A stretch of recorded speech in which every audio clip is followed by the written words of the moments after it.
Hello, welcome to the morning news. Our top story takes place in Caracas. Another recording has been revealed exposing a new plot against the people and the government of Venezuela. The recording reveals a conversation between jailed opposition leaders Leopoldo Lopez and Daniel Ceballos, both being held in Ramo Verde prison. The dialogue exposes a plot after a video released by Lopez announcing the beginning of a hunger strike. The video would be part of a wider scheme to spark unrest. Una huelga de hambre con un petitorio muy concreto. Yes, we tell them you have 10 days to do this thing, 15 days. As soon as this video comes out, we turn everything around. We need to start cultivating in the places we want to plant the bugs. This will block Maduro's stuff with the gringos. Well, that must be already pretty stuck. Do you agree? Yeah, look, this coordination team is already set up. It's El Gato and Baduel. They have groups in Maracay and Barquisimeto.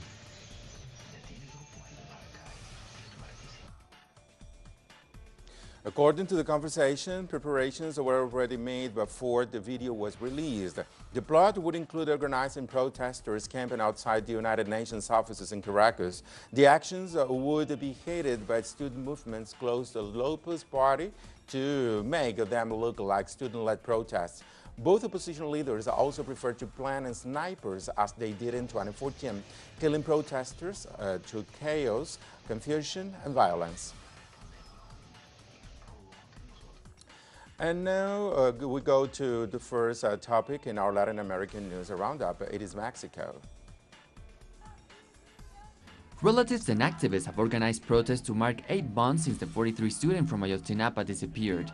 Marches will set out from 4 different places in Mexico City and will try to enter simultaneously in Zócalo Square.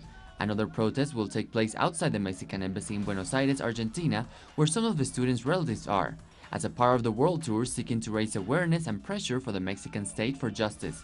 The parents of the students continue demanding the truth on the whereabouts of the loved ones. I want to say to you all that now more than ever, we are more sure that the government knows the whereabouts of our children. They know where they are.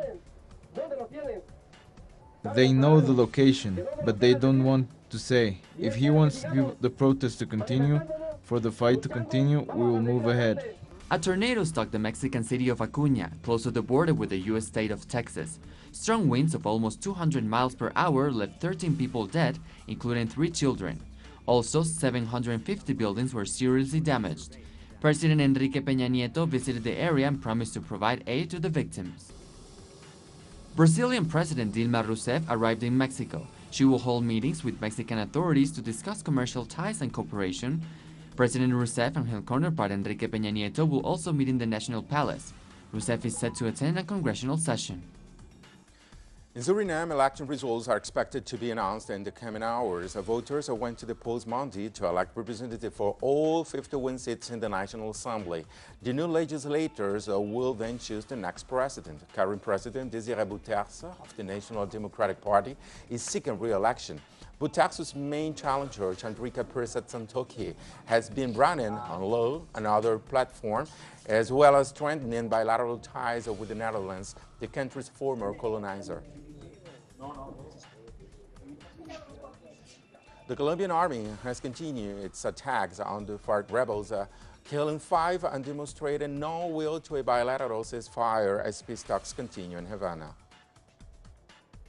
A commander of the Revolutionary Armed Forces of Colombia was killed by a new military attack. Earlier this month, 26 FARC rebels were killed in military strikes, prompting the leftist guerrilla to cancel its unilateral ceasefire. The FARC halted its military operations 5 months ago and called the government to do the same, but President Juan Manuel Santos has refused to do so.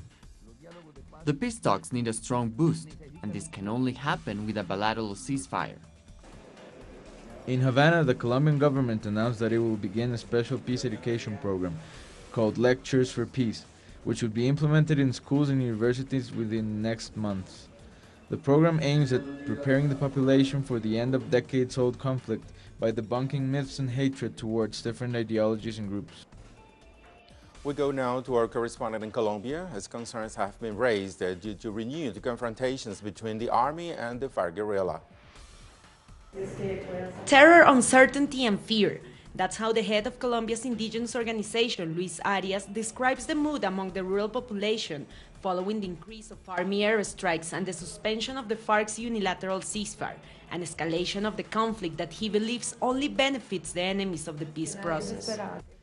Here, the ones calling for war are not the ones sending their children to war, but rather this is a war being fought by the poor and the impoverished. That is why we are calling on the whole Colombian population to raise awareness on the issue of war and to mobilize in favor of peace, in favor of silencing the rifles.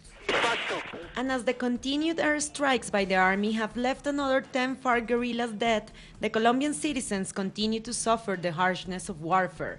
At least 352 residents from the rural areas of Cauca-troubled state have been forced to flee their homes, as confirmed by the local ombudsman. There is a strong offensive against campesino, indigenous, and Afro-descendant communities.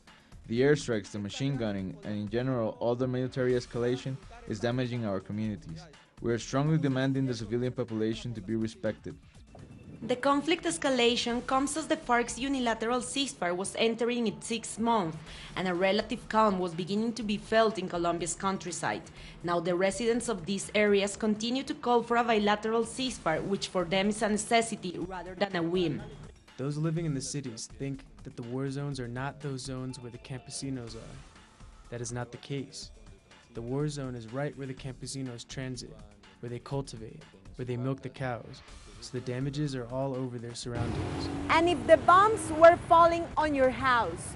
This is the question displayed on these signs that peace advocates have been placing all around Bogotá in an attempt to raise awareness on the impacts that airstrikes and in general armed confrontation have over the lives of rural residents in Colombia. Natalia Margarita, Telesur, Bogotá. Spain's elections revealed the erosion of its bipartisan political system. Voters expressed their discontent with Prime Minister Mariano Rajoy's severe spending cuts and the string of corruption scandals affecting his government. Spaniards in Madrid and Barcelona celebrated the victories of the leftist Podemos party, although the ruling Popular Party got more votes than any other political organization. It and the rival socialists fell short of overall majorities. This means they will have to negotiate coalitions with minority parties in 13 of 17 regions that voted on Sunday. A severe heat wave has struck into southern states of India, killing over 800 people. Experts predicted that similar conditions were expected to continue for the next 2 weeks. Hospitals were saturated with patients suffering from sunstroke and dehydration from the intense heat region close to 50 degrees Celsius, equivalent to about 120 degrees Fahrenheit. The Russian Foreign Ministry issued a statement condemning the massacre committed by the Islamic State in the Syrian city of Palmyra. The Kremlin also criticized the double standards applied by Western countries in the fight against terrorism and called the international community to unite against the extremist group. Russia's call for unity comes after the Lebanese group Hezbollah has also called for all Muslims to unite against ISIS, which is gradually extending its operations beyond Iraq and Syria, where it controls extensive territories. And as the Islamic State group increasingly concerns more and more governments, secret Pentagon documents revealed recently by Judicial Watch prove beyond doubt the United States created the extremist militia as a tool to overthrow the Syrian President Bashar al-Assad. Washington was fully aware the Islamic State's power would grow, but it is using it as a pretext to sell billions of dollars worth of weapons to its allies Iraq, Saudi Arabia, and Israel. Organizers of 2015 Toronto's Pan-American Games were in Mexico for a pre-Hispanic torch lighting ceremony at the Teotihuacan pyramids.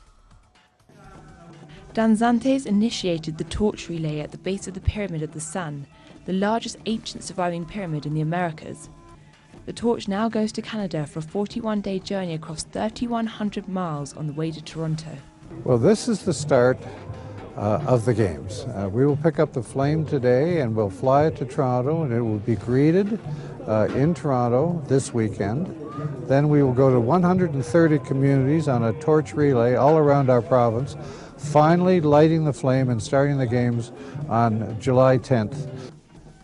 More than 7,000 athletes from the Americas and Caribbean will take part in 36 Pan American and 15 Para-Pan American Games in Toronto.